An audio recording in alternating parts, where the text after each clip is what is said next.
I'm Sister Beth Murphy. Today, my guests will share their impressions of the month-long Synod on Synodality that concluded in Rome at the end of October. Sister Mila Diaz Solano and Sister Barbara Blesse served as members of our community's ad hoc committee on the Synod. In the spring of 2022, which feels like a long time ago, they assisted with creating a series of Synod listening sessions, which included all our sisters, many of our associates, and the student preachers and board members of our high schools. We offered those who work with us at Sacred Heart Convent an opportunity to share their insights as well. The results of these meetings made up the report that we submitted to the dicastery on the Synod in Rome. So the input from our sisters and friends was made present to the Synod Assembly that happened in Rome last month. Now that the first assembly on the Synod has passed, I asked our Synod task force members whether they would share their impressions of what happened there, what they're excited about, and what they think might happen between now and the next assembly in October 2024. And Sisters Mila and Barbara were so gracious to say yes. So welcome to both of you. Thank you. Good morning. Thank you, Beth, for the invitation. And thanks to both of you. So let's get started with your general impressions. I know that it was a month-long synod and it was difficult for us in the midst of our busy lives to take the time to pay attention to what was happening in Rome in October.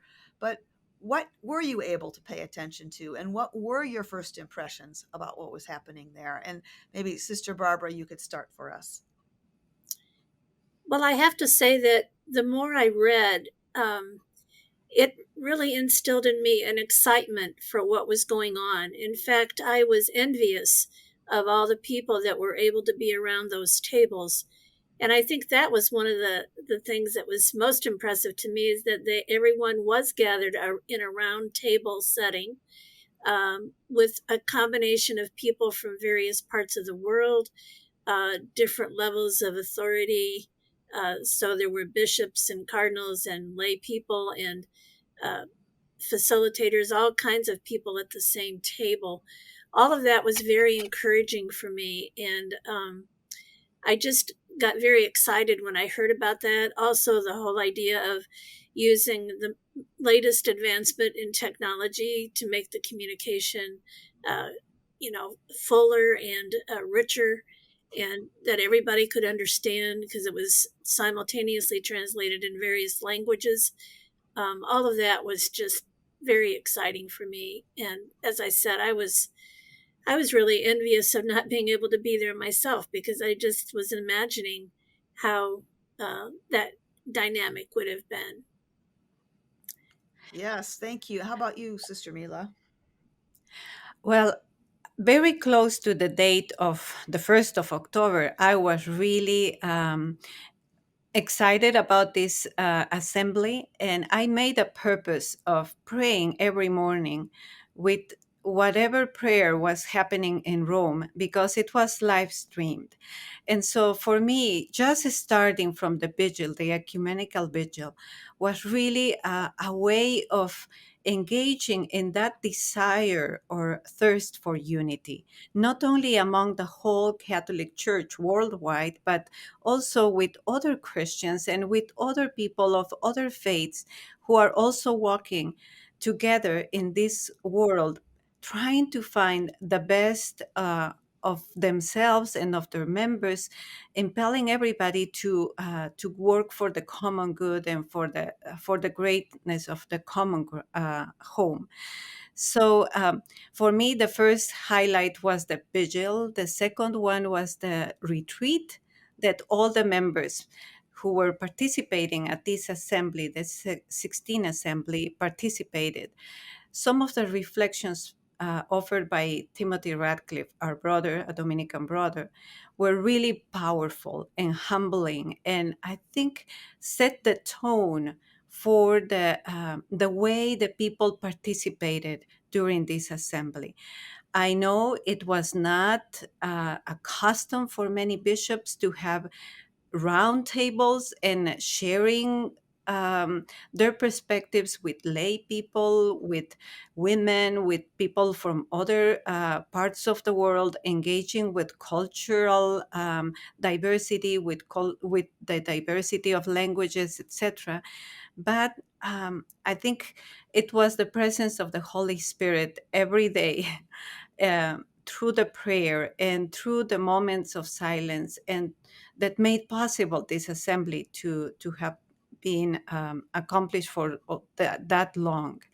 So I think the same way that Barbara expresses the round tables were just an image of what the Catholic Church must be, no, in all places, not only in Rome, but in the local parishes and the diocesan experiences or discernments, and in any local community of the Catholic Church. Oh, thank you. And I would be in agreement with both of you. So we have just established the fact that the three of us are big fans of the Synod, and we were very excited about what happened there. But I'm guessing that so many of our listeners might not really know.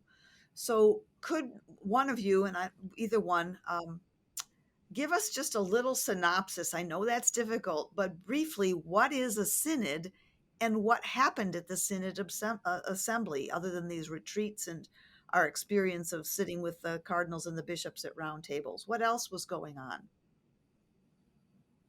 Well, I could take a a try at this.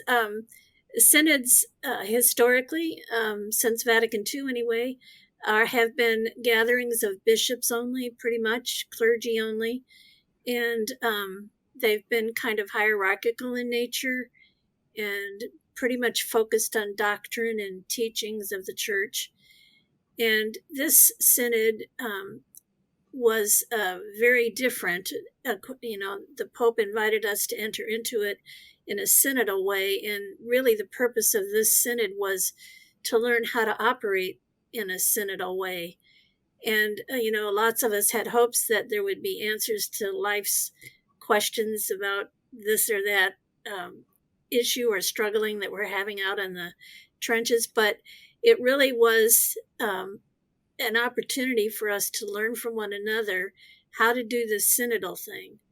And I think that was one of the perhaps most challenging things to take place, and yet it was the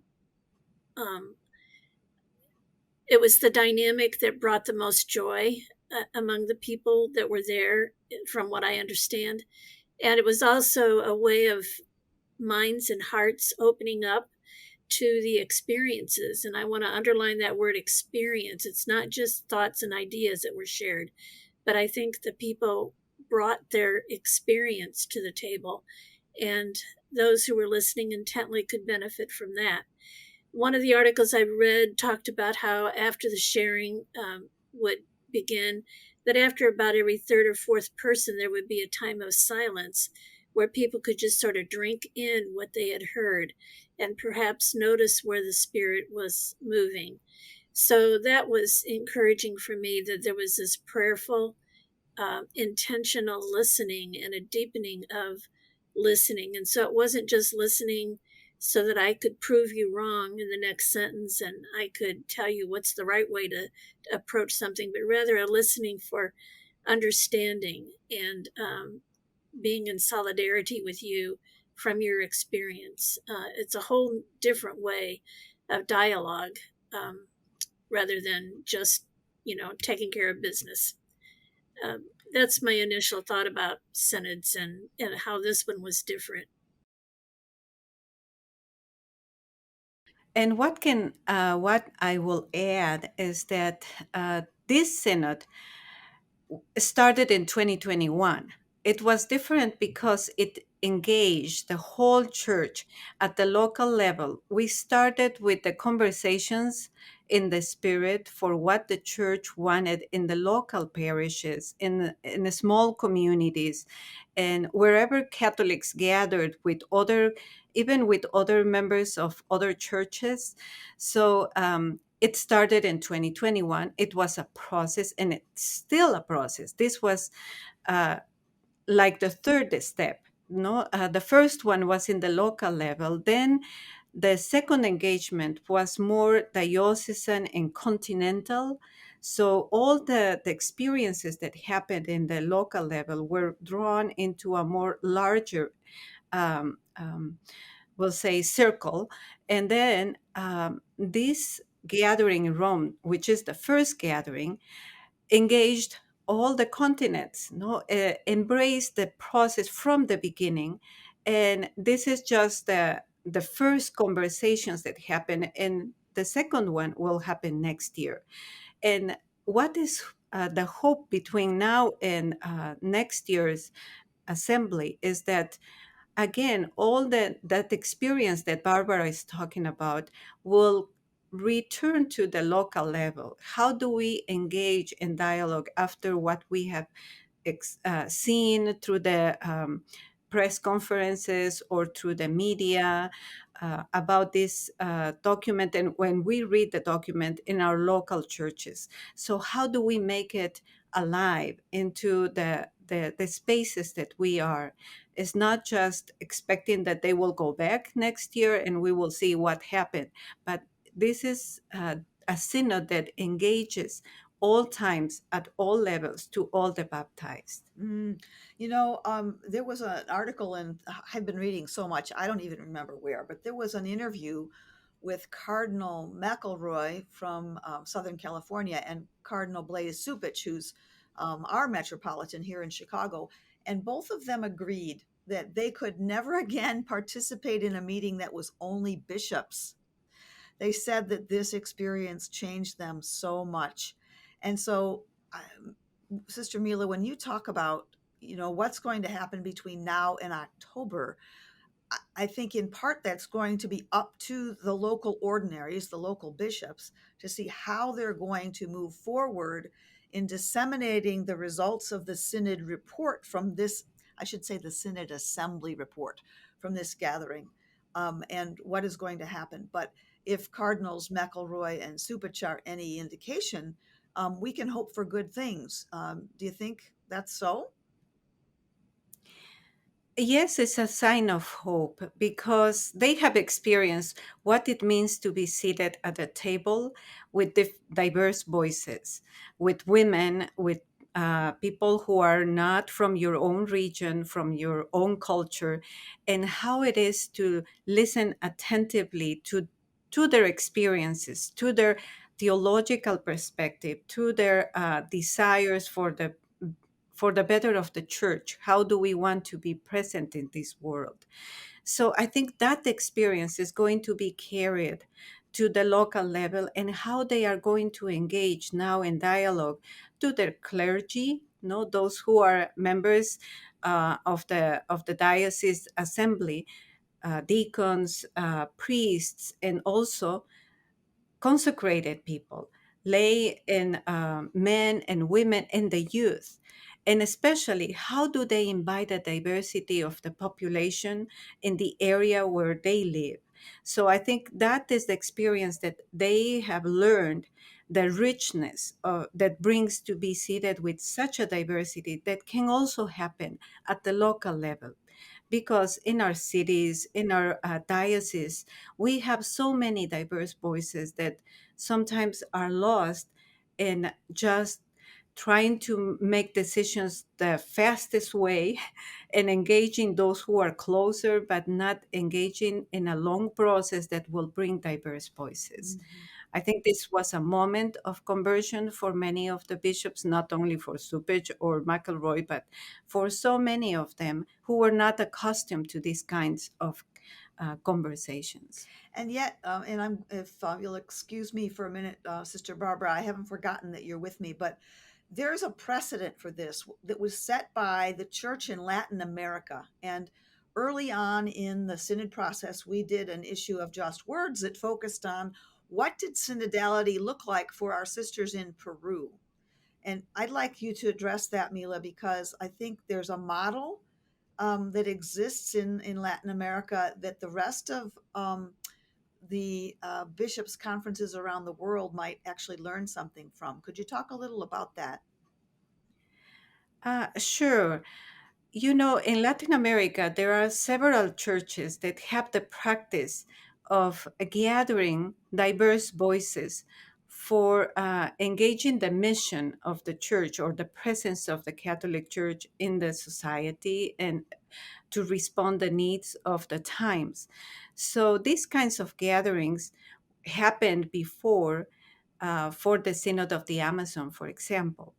And diverse indigenous communities were invited into the table to give their voices, and members of the diocesan church and also some other organizations that work in the society who can, alongside with the Catholic Church, respond to the urgent needs of the area.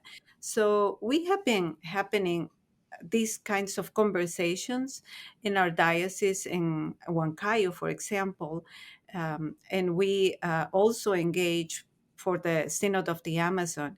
And out of these experiences, the Ecclesial Conference of the Amazon was born, the SEAMA, and there are already, this conference doesn't engage just bishops, but it's the whole laity also involved in these conversations, and especially indigenous communities, because um, whatever decision is taken or whatever direction the church takes, it will have consequences on the indigenous community. So we have to hear the voices of those who are involved in our decisions. So I think there is a richness that was brought by this kind of practice, and also the experience of the Synod of the Youth previously in 2018 was one of the precedents for this synod as well. Mm-hmm. And to me, that's such a beautiful and hopeful thing to hear. Um, Sister Barbara, we are, and Sister Mila, we all three of us know this quite well, that our community is in the process of preparing for our chapter. So a chapter is a meeting held by religious congregations of men and women every so many years to renew our commitment to our mission and to look at steps going forward. And that is, and frankly, in some level, has always been historically what we would call a synodal process. So, what I'm noticing for this chapter preparation, however, is that we are really very intentionally moving forward using a synodal process as we do our preparation for general chapter.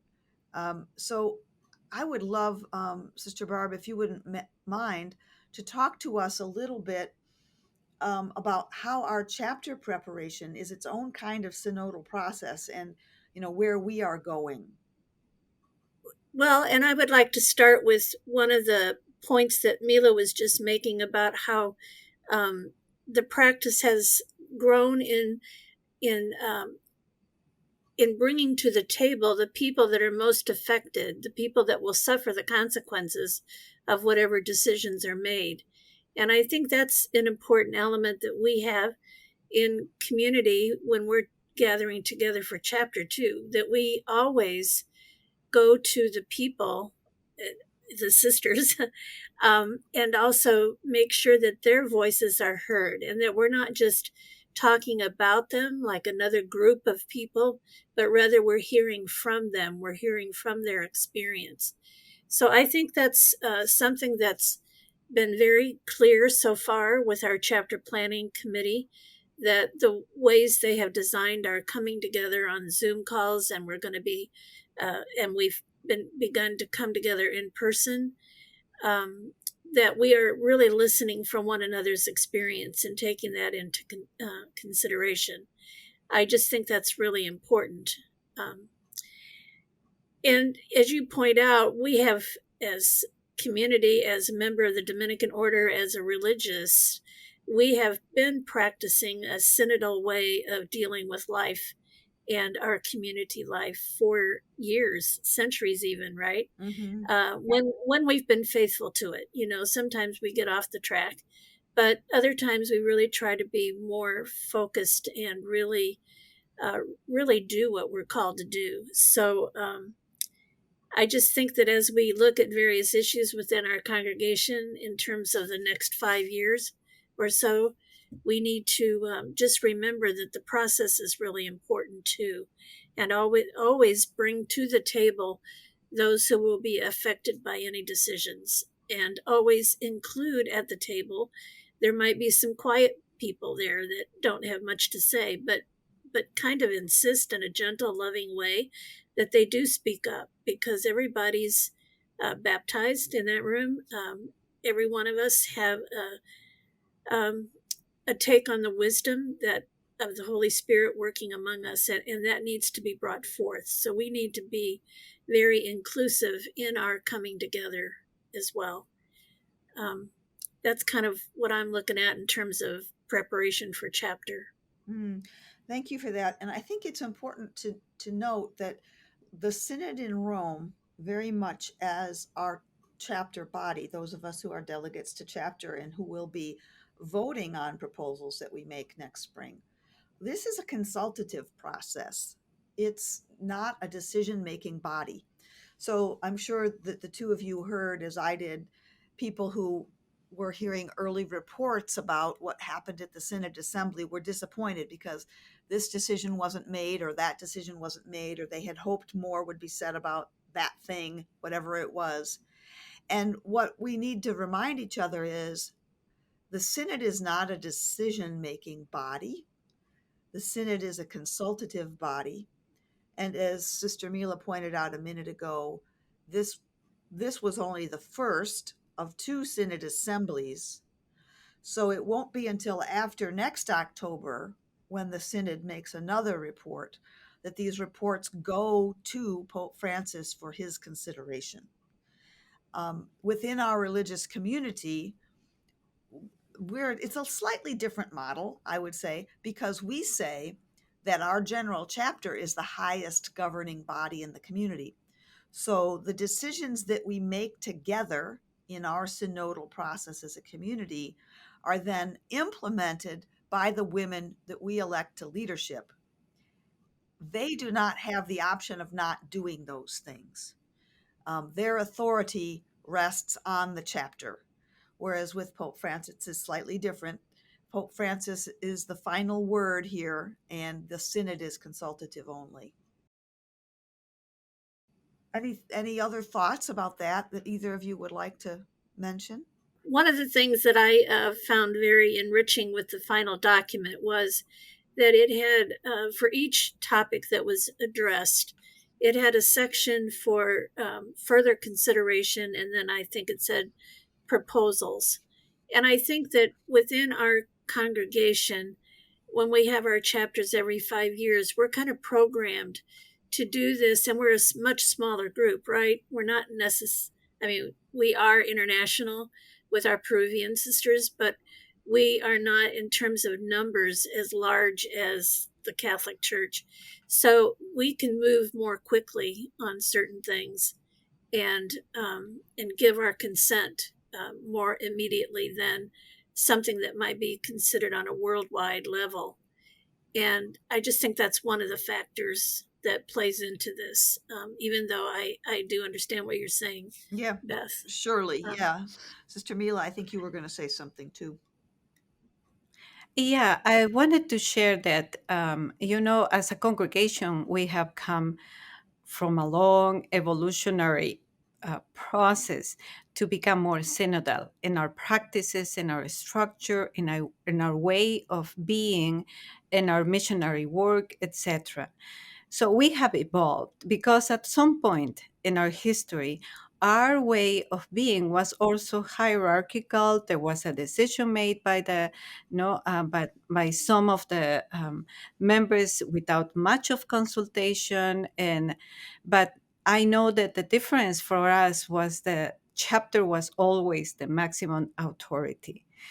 which is different in the whole Catholic Church. And we have to understand the difference in cultures, the difference in viewpoints, perspectives, etc. So we are not working just, or we are not walking together just in a one geographical area or one body, but worldwide, no, a planetary perspective. And of course, the Catholic Church has evolved as well in its practices. And this, how I see it, is an evolution from the time of Vatican, the Second Vatican Council. This is one of the evolving moments of the Catholic Church in which we are implementing what we were called to be in the Second Vatican Council. So synodality and the synod is not something that will threaten the way that the Catholic Church is organized and how it uh, functions as a church, but it will probably challenge some of the practices and the structures, and it will, I hope, it will evolve eventually into being more participative. No, this is not just to hear from the perspective of people, but to hear from what is God calling us to be at this point in our history as a church. So much of the work is of the Holy Spirit, and I have seen during the synod the times that they have given to prayer, to silence, to settle some of the perspectives that were conflicted. And the document in itself shows it. No, there are some points of convergence. So there are some matters that need to be developed and need to be uh, deepened into more conversations in the local level. Go back to the local level and have these conversations that how do these look like in our own area. So how can we walk as a unified church, not in uniformity, but in our diversity as well? So I see the evolution, and I have hopes for the evolution as well in our Catholic Church. Thank you, both of you. That is very hopeful. I saw an interview with Sister Natalie Beckart, who is the the French sister who was the deputy, or who is the deputy director of the dicastery on the synod. And she said that there's no need to wait for the next synod assembly, that local churches could start right away, if they wished, implementing some of the ideas and the proposals of the synod. And I found that such a beautiful, open, and energizing comment, because it does exactly what you have just spoken about. It enables the people of God in our local churches to begin walking together, which is what the word synod means, right? To begin walking together immediately, becoming more and more the church that God, the Holy Spirit, that Jesus has called us to be for millennia. So I found that quite thrilling, and I'm looking forward to seeing, as the synod report gets unpacked in our local dioceses, what that's going to mean for the church in the United States and Peru in particular, because those are places that we care about, but throughout the world as well. Would either of you like to add a final thought before we wrap up for today? This is Barbara. I think I'd like to just add a couple of things that have come from my own experience. I recently facilitated a retreat down in Baton Rouge, and one of our sisters said to me, "Don't forget the synod, don't forget the synod," even though that had nothing to do with the scriptures that we were dealing with that day. But I did. I remembered the synod, and I talked to the group. They weren't all Catholic, but I said, in the Catholic world, this is what's happening, and I kind of described the process, etc. And then I asked them to kind of be synodal in the way they approached the day of the retreat, and how they could, in their small groups, as they shared with one another, we did it in a prayerful kind of pausing kind of way, And, what are you hearing? Where do you see the Spirit at moving, and that kind of thing? So all I'm saying with this is that we have some opportunities at our fingertips where we can use the language of synodality and name it for people so that people get a lot more familiar with and comfortable with a non-threatening way of embracing the whole synodal method. Another thing that happened to me is that I have the privilege of being on a diocesan board right now, and I'm very new at it. But one of the things that the board members are required to do is every year we have to visit 2 sites that benefit from the money that's allocated from this board. And so I have made those 2 visits. And at each of the visits, I had the opportunity to say to the people, well, look, we're in Synod right now. It was happening last month. I said, we're in Synod as a church right now, and you are already acting in a synodal way, in the way that you collaborate with one another, in your staff and that. And then the other opportunity was somebody said, well, we decided that this kind of a commission isn't needed. We couldn't see how it would be practical for us. But the person was saying to me, but I do want to know what everybody's doing out there.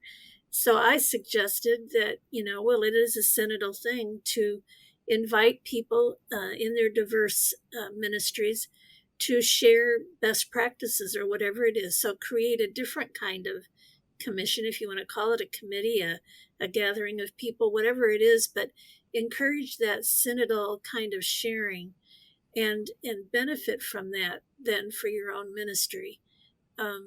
So all I want to say is that I think there's all kinds of opportunities where it can rise to the surface, and we can begin at the local level of helping people to see a different way of operating in the church, and a rich way of operating.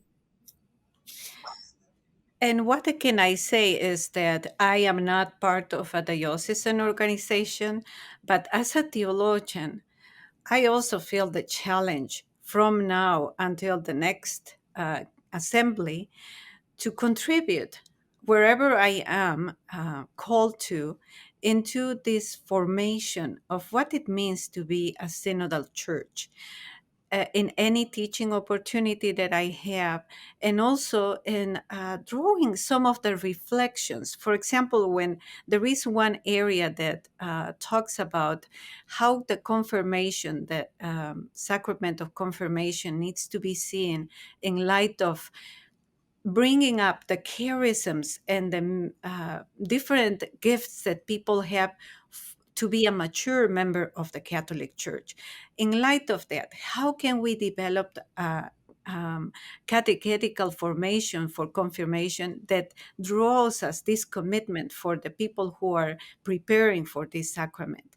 How can we include in the formation of baptism also the the idea of what it means to be part of the sensum fide, these people of God that have some of the seeds from the truth of God that oblige us or request from us our commitment to be part of any engagement that the Catholic Church is having. So I think at the different levels, also either as a no in a diocesan organ setting or in a classroom, how teachers who are teaching in a classroom can talk about the synod and practice the synod in their own classroom so that the students will see a different way of being together, of walking together and being engaged with what is happening in the world. And I think this assembly and the document is giving us, to all of us, the opportunity to be challenged and to learn more about the synod, not only by learning or memorizing what it is in the document, but practicing and experiencing. Thank you for that, Mila. You pointed out the catechetical and the formative content of the Synod report, and I too found that fascinating and hopeful. It's not only about formation for catechesis, but at all levels, I guess I should say, from children who are preparing for their first communion to seminarians who are preparing to lead congregations as ordained ministers. So we all need that uh, formation in what it means to be a synodal church. And it's exciting that that can happen and will begin to happen. I can hardly believe that our time is already out. This has been a fascinating conversation, and I could talk with the two of you for hours about this and probably will at some other point. But for today, I just want to say thank you. Thank you for sharing your wisdom and your enthusiasm for the Synod, your deep knowledge, and your personal commitment to the life and the development and the future of the Catholic Church. It's truly a joy to hear both of you. So thank you so much. Thank you. I enjoyed being a part of it. Thanks so much. Thank you so much for this opportunity, and I encourage everybody to deepen into what happened in Rome this October and what will happen in their own local communities. Thank you to both of you, and thanks to our listeners for tuning in to Flowcast. In the show notes for this episode, you will find all the resources Sister Mila and Sister Barbara mentioned, links to Father Timothy Radcliffe's retreats, the English and the Spanish versions of the final Synod report, several other Synod summaries, and the link to the Synod website, where you can learn more about the Synod and follow its progress. Please do check out the show notes. On behalf of the Flowcast team, Brandon Durham, Jean Ann Miller, and myself, Sister Beth Murphy, thank you so much for listening. Remember that the flow in Flowcast is an acronym for the life of the world. Just as Jesus gave his life for the life of the world, we are each called to do the same. Thank you, and God bless.